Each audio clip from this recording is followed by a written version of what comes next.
Bonjour à tous et bienvenue. Vous me connaissez peut-être déjà par mes livres audio. Aujourd'hui, je lance une série de podcasts sur YouTube pour parler des relations toxiques, qu'elles soient amoureuses, familiales ou même spirituelles. Le but ? Offrir un espace où des personnes, en tout anonymat s'ils le souhaitent, pourront partager leur expérience réelle. Ces témoignages, on les intégrera dans la continuité de mes livres audio. En entendant des histoires authentiques, vous pourrez mieux vous identifier, comprendre les mécanismes et saisir pourquoi j'ai écrit ces ouvrages. D'ailleurs, si vous souhaitez aller plus loin et approfondir votre réflexion, mes livres sont disponibles à la vente sur Amazon. Alors, rejoignez-nous, écoutez, partagez et avançons ensemble vers des relations plus saines. Bonjour Francesca, comment vas-tu ? Bonjour, ça va, merci. Et toi? Ça va, merci. Donc du coup là, nous allons parler de tout ce qui est relations toxiques. Peux-tu me décrire le type de relation dont tu souhaites parler et comment elle a commencé? Alors, du coup, on se parle d'une relation avec un homme avec qui j'ai vécu quand même pendant presque 14 ans. C'est par la suite que j'ai su que c'était pervers narcissique, en fait. C'est vraiment quelqu'un qui m'était toujours, qui me dévalorisait, en fait, qui me faisait croire que j'étais une mauvaise personne, que tout ce qui se passait, tout ce qu'il faisait, tout ce que je faisais, c'était toujours à cause de ma faute et tout. Donc, du coup, aujourd'hui, je sais parler de cette relation qui m'a quand même coûté des séances chez le psychologue quand même, vraiment beaucoup de silence, des pleurs. Même j'ai déjà voulu mettre fin à ma vie à un moment, donc voilà. Donc aujourd'hui, je prends la parole pour ces femmes qui, comme moi, ne savent pas comment sortir de cette relation. D'accord. Du coup, alors Francesca, je voulais te demander, au début de votre relation, ça se passait bien, tu étais amoureuse, j'imagine, je voulais savoir quand est-ce qu'il y a eu les premiers signes. C'était quoi plutôt les premiers signes qui t'ont alerté sur le fait que potentiellement c'était un pervers narcissique manipulateur? Ben, le premier signe, c'est lorsqu'il me disait que c'est genre une fois, déjà au tout début, je suis quelqu'un de très, comment dire ça? Très serviable. Du coup, quand je suis avec quelqu'un, je me donne à fond dans la relation. Donc, c'était du genre, je dois aller faire ça, il me réveiller dans la nuit pour lui cuisiner quelque chose, ou même pas, ou sinon, disait qu'il avait faim. Il me regardait d'une façon, il savait que je étais alors que je dormais déjà. C'est là que ça a commencé un peu à m'alerter, mais en même temps, je me suis dit, bon, bah, ça va. D'accord. Ça n'a rien à voir, quoi, parce que bon, c'est ma personne, donc forcément, c'est mon compagnon, je vais forcément lui faire plaisir. D'accord. Et ça pouvait être à n'importe quelle heure ou... Ah oui, peu importe, à minuit, 1h, 2h. Ah bon? Et c'était quoi comme genre de repas? Ben, et genre, peu importe, des soupes. Le plus souvent, c'était des soupes chinoises. Sinon, j'allais faire des saucisses ou du riz, des petites choses comme ça. D'accord. Bien. Et du coup, je me réveillais pour aller le faire. D'accord, ça me fâchait, mais au final, il me disait, bon, ok, d'accord, je vais faire. Mais au final, comme je voyais qu'il allait faire, je me disais qu'il allait se fâcher. Forcément. Ah oui, il allait s'énerver si toi, tu le faisais pas et même si tu étais fatigué en fait. Donc voilà, c'est ça. Ok. Ah ben ouais, quand même. Et du coup, alors, comment ces comportements difficiles se sont installés au fil du temps? Donc, c'est-à-dire que, est-ce que c'était tous les jours, toutes les semaines, tous les mois, en fait, ça a commencé par quelle fréquence déjà au début? En fait, ça ne s'installe pas d'un coup, hein, c'est vraiment petit à petit. D'accord, on ne se rend pas compte. Donc, c'est quelqu'un qui était vraiment très manipulatoire, qui savait comment Cameron sait parfaitement, donc ça devait vraiment jouer sur les sentiments, me prendre par les sentiments en fait. C'est ça. Et du coup, après, si ça vient, des critiques, des reproches, et puis après, rien, pas, donc du coup, silence, donc du coup, forcément, moi, je culpabilise. D'accord. Mais quel genre de reproches et de critiques qu'il te faisait, si tu veux bien en parler? Un exemple Un exemple de reproche,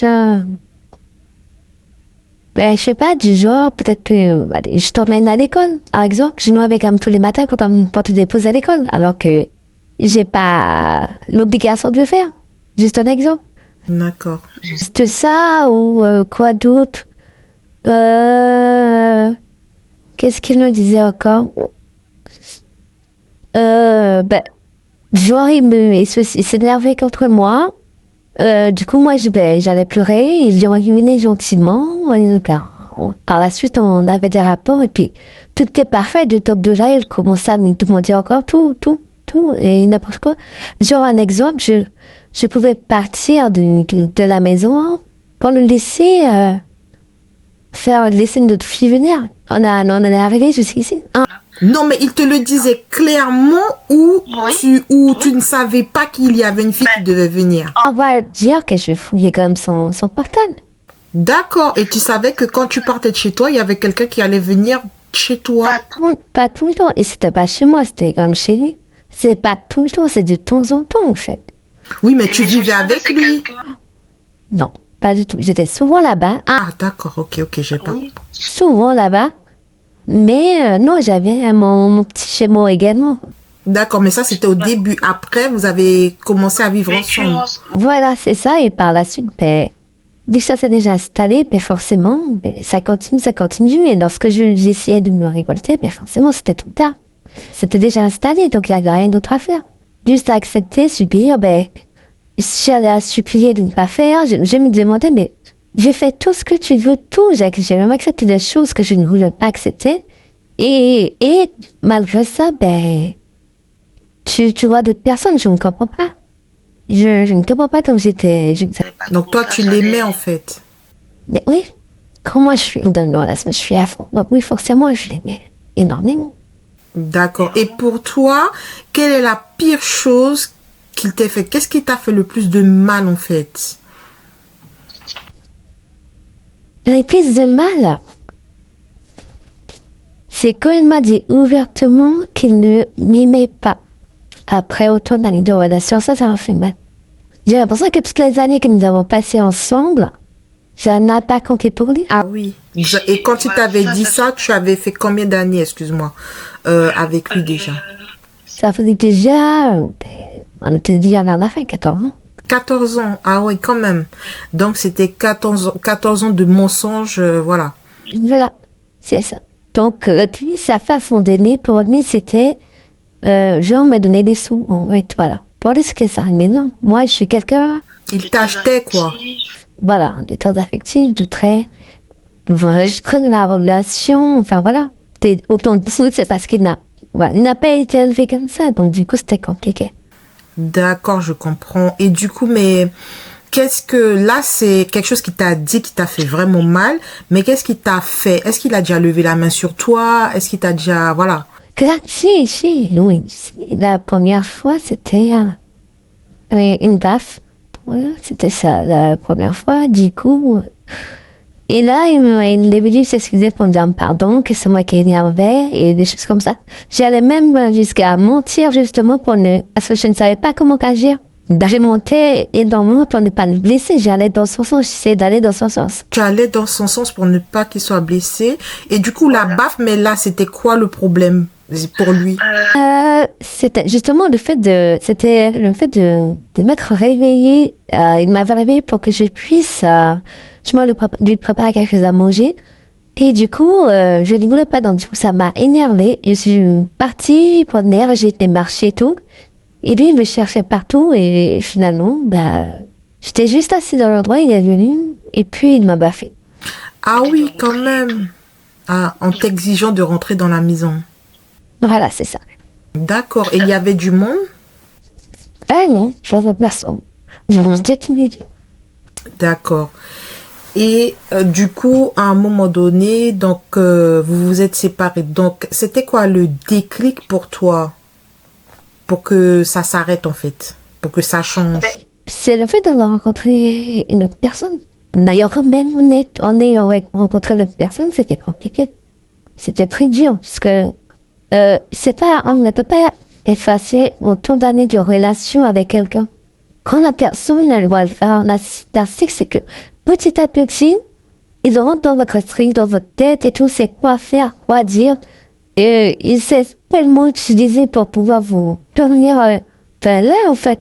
Nous, ils ne partaient pas. Et c'est ça, et moi, je ne connaissais pas. Moi, je me disais que c'était juste l'amour, et à chaque fois, je me disais que si là, c'est comme ça, forcément, c'était de ma faute. Tu te demandais qu'est-ce que toi tu as mal fait au lieu de dire que lui c'est un manipulateur. Voilà, c'est ça, tout parfait, c'est ça. Je n'avais pas, comment dire ça? Je n'avais pas de, je me disais que forcément, si la personne s'énerve, c'est parce que bon, j'ai fait ou dit quelque chose. Alors que parfois, je ne faisais rien. Juste que j'exprimais mon mécontentement face à, par exemple, à tout le temps, c'est, comment on appelle ça? C'est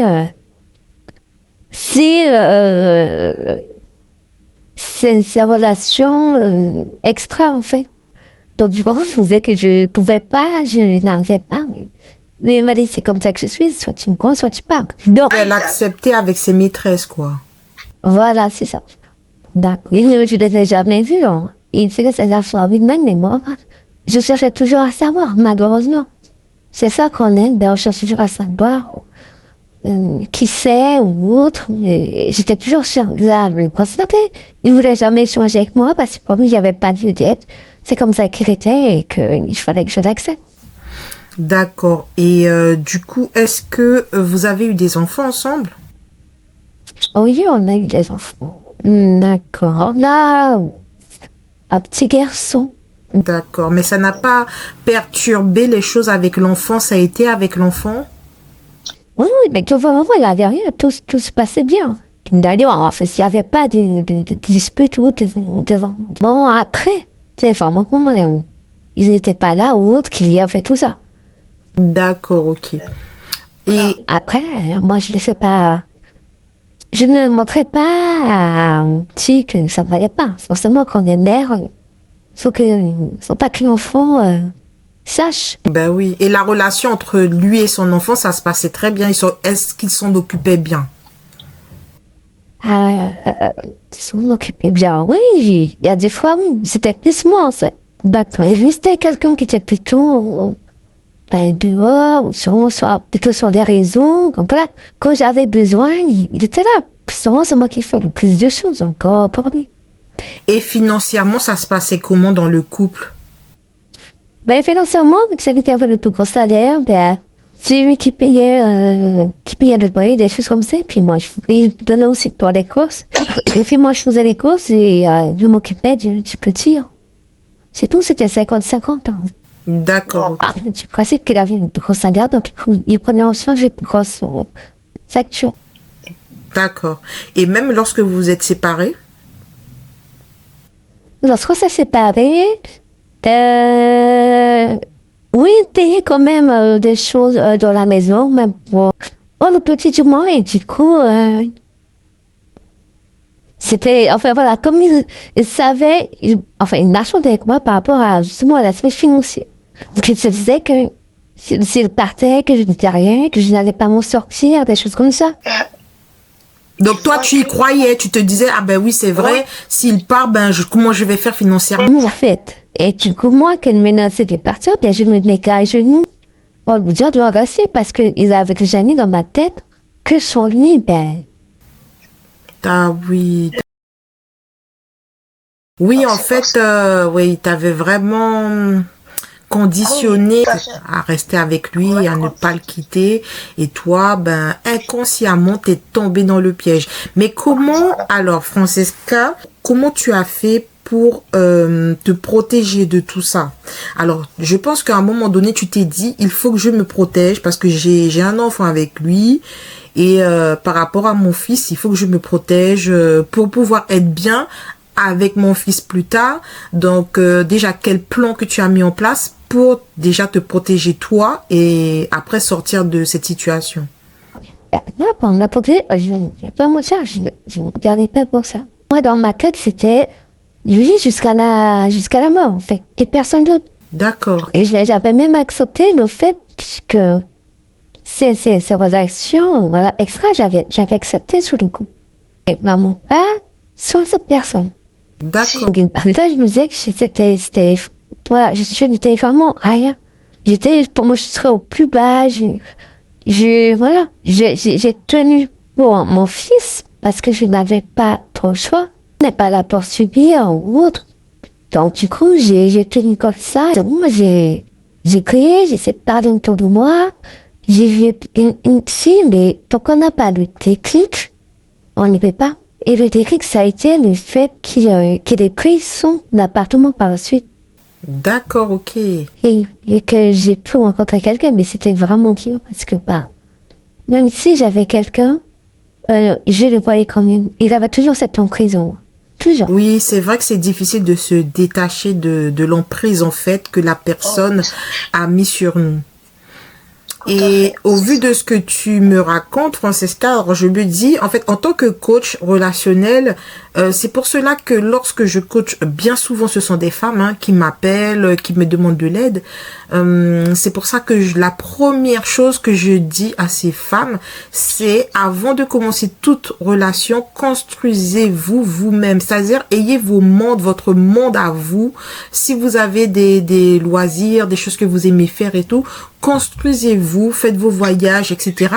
pour que si demain vous êtes dans une relation et que la personne vous quitte, que vous puissiez vous dire que vous avez votre monde et que sans lui, vous serez quand même quelqu'un, vous voyez ou pas, pourquoi c'est important.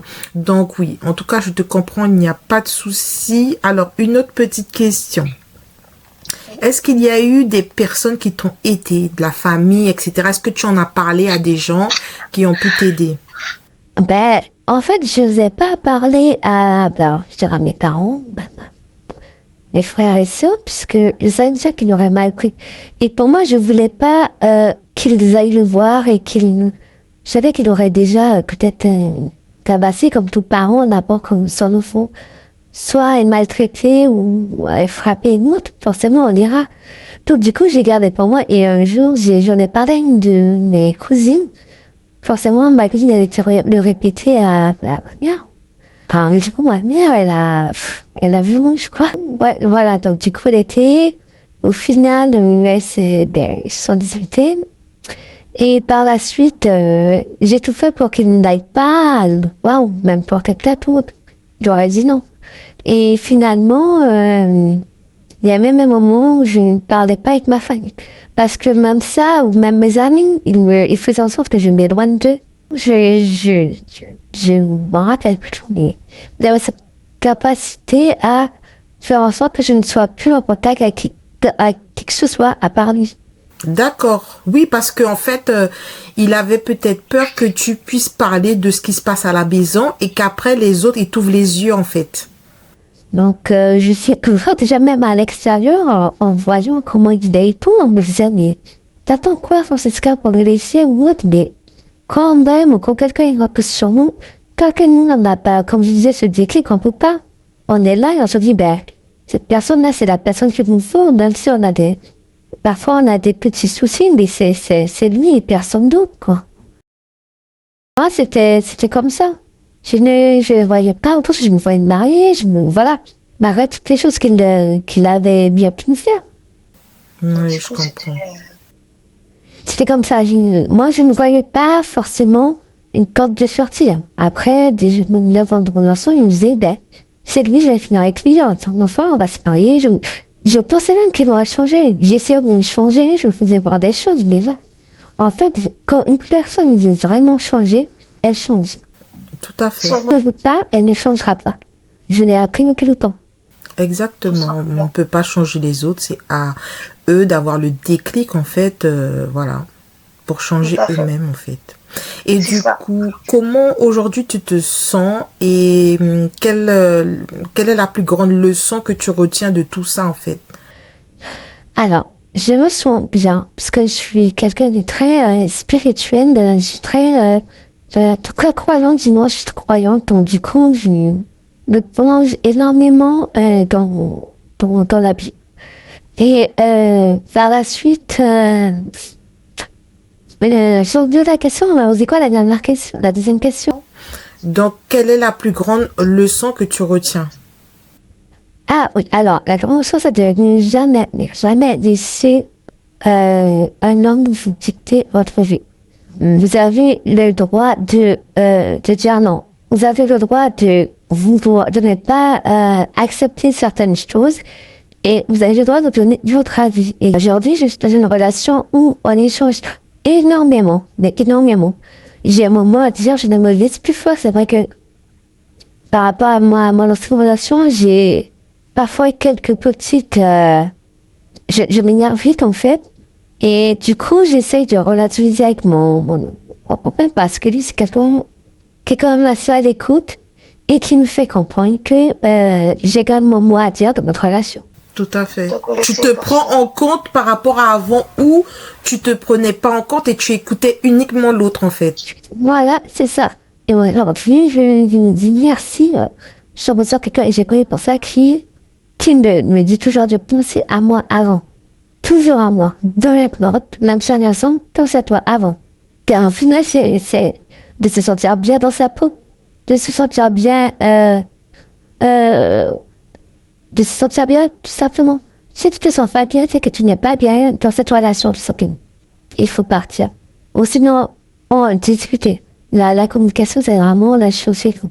Si vous voyez qu'il n'y a pas de discussion, il n'y a pas d'échange, c'est genre un monologue, il n'y a que lui qui doit parler, il faut partir.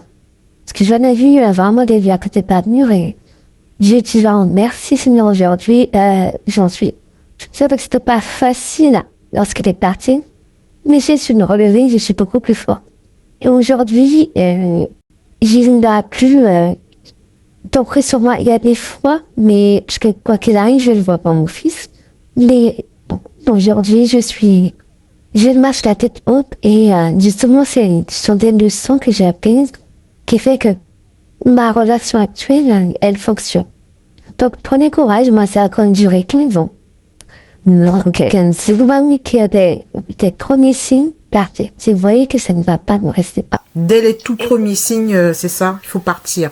Il y aura toujours quelqu'un pour vous écouter. Moi, je pensais qu'il y avait personne, alors qu'au contraire, tout le monde était avec moi. J'ai eu des amis qui me parlaient et tout. Et c'est ce qui m'a fait tenir. Même j'ai que j'étais pas bien dans sa propre famille, mais finalement, en ayant des gens qui vous écoutent et qui vous soutiennent aussi, qui ne vous jugent pas surtout, ça peut aussi être un réel déclic. Mais si jamais qui vous lève la main une fois, partez, ne restez pas. Ça veut dire qu'il va recommencer sans cesse. Oui, c'est sûr. Sans cesse. Oui, c'est sûr. Ne restez pas. C'est sûr. Ben, Francesca, merci beaucoup pour ton témoignage. Du coup, c'est vrai que lorsqu'on écoute ce genre de témoignage, on se dit waouh, ça fait quand même peur lorsqu'on est en couple.